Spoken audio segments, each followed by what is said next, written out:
యోహాను సువార్త 10వ అధ్యాయము. గొర్రెల దొడ్డిలో ద్వారమున ప్రవేశింపక వేరొక మార్గమున ఎక్కువాడు దొంగయు దోచుకునివాడునై ఉన్నాడు. ద్వారమున ప్రవేశించువాడు గొర్రెల కాపరి. అతనికి ద్వారపాలకుడు తలుపు తీయును. గొర్రెలు అతని స్వరము వినును. అతడు తన సొంత గొర్రెలను పేరు పెట్టి పిలిచి వాటిని వెలుపలికి నడిపించును. మరియు అతడు తన సొంత గొర్రెలన్నిటినీ వెలుపలికి నడిపించునప్పుడెల్లా వాటికి ముందుగా నడుచును.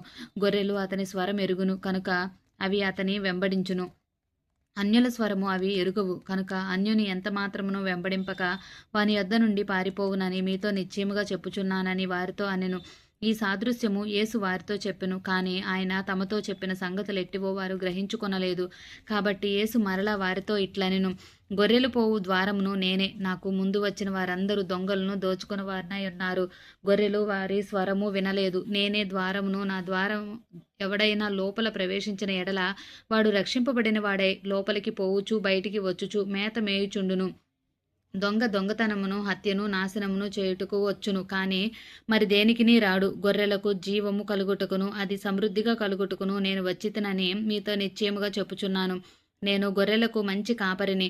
మంచి కాపరి గొర్రెల కొరకు తన ప్రాణమును పెట్టును. జీతగాడు గొర్రెల కాపరి కాడు. కనుక గొర్రెలు తనవి కానందున తోడేలు వచ్చుట చూచి గొర్రెలు విడిచిపెట్టి పారిపోవును. తోడేలు ఆ గొర్రెలను పట్టి చెదరగొట్టును. జీతగాడు జీతగాడే కనుక గొర్రెలను గూర్చి లక్ష్యము చేయక పారిపోవును. నేను గొర్రెల మంచి కాపరిని. తండ్రి నన్ను ఎలాగున ఎరుగునో నేను తండ్రిని ఎలాగు ఎరుగుదునో అలాగే నేను నా గొర్రెలను ఎరుగుదును. నా గొర్రెలు నన్ను ఎరుగును, మరియు గొర్రెల కొరకు నా ప్రాణమును పెట్టుచున్నాను. ఈ దొడ్డివి కాని వేరే గొర్రెలను నాకు కలవు.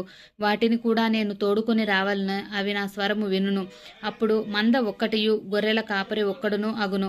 నేను దాని మరలా తీసుకున్నట్లు నా ప్రాణము పెట్టుచున్నాను. ఇందువలననే నా తండ్రి నన్ను ప్రేమించుచున్నాడు. ఎవడునూ నా ప్రాణము తీసుకొనడు. నా అంతట నేనే దాని పెట్టుచున్నాను. దాని పెట్టుటకు నాకు అధికారము కలదు. దాన్ని తిరిగి తీసుకొనుటకును నాకు అధికారం కలదు. నా తండ్రి వలన ఈ ఆజ్ఞ పొందితేనే అనెను. ఈ మాటలను బట్టి యూదుల్లో మరలా భేదము పుట్టెను. వారిలో అనేకులు వాడు దయ్యము పట్టినవాడు, వెర్రివాడు, వాని మాటలు ఎందుకు వినుచున్నారనిరి. మరికొందరు ఇవి దయ్యము పట్టిన వాని మాటలు కావు, దయ్యము గుడ్డివారి కన్నులు తెరవగలదా అనిరి. ఆలయ ప్రతిష్ఠిత పండుగ యెరూషలేములో జరుగుచుండెను. అది శీతాకాలము. అప్పుడు యేసు దేవాలయంలో సొలొమోను మంటపమున తిరుగుచుండగా యూదులు ఆయన చుట్టూ పోగై, ఎంతకాలము మమ్మను సందేహపెట్టుదువు? నీవు క్రీస్తువైతే మాతో స్పష్టంగా చెప్పమనిరి. అందుకు యేసు, మీతో చెప్పితిని గాని మీరు నమ్మరు. నేను నా తండ్రి నామమందు చేయుచున్న క్రియలు నన్ను గూర్చి సాక్ష్యమిచ్చుచున్నవి. అయితే మీరు నా గొర్రెలలో చేరినవారు కారు కనుక మీరు నమ్మరు. నా గొర్రెలు నా స్వరము వినును. నేను వాటిని ఎరుగుదును. అవి నన్ను వెంబడించును. నేను వాటికి నిత్య జీవము ఇచ్చుచున్నాను కనుక అవి ఎన్నటికి నశింపవు. ఎవడునూ వాటిని నా చేతిలో నుండి అపహరింపడు. వాటిని నాకిచ్చిన నా తండ్రి అందరికంటే గొప్పవాడు కనుక నా తండ్రి చేతిలో నుండి ఎవడునూ వాటిని అపహరింపలేడు. నేనును తండ్రియును ఏకమై ఉన్నామని వారితో చెప్పెను. యూదులు ఆయన్ను కొట్టవలనని మరలా రాళ్లు చేత పట్టుకొనగా యేసు, తండ్రి యొద్ద నుండి అనేకమైన మంచి క్రియలను మీకు చూపితిని. వాటిలో ఏ క్రియ నిమిత్తము నన్ను రాళ్లతో కొట్టుదురని వారిని అడిగెను. అందుకు యూదులు, నీవు మనుషుడవై ఉండి దేవుడవని చెప్పుకొనుచున్నావు కనుక దేవదూషణ చేసినందుకే నిన్ను రాళ్లతో కొట్టుదుము, కానీ మంచి క్రియ చేసినందుకు కాదని ఆయనతో చెప్పిరి.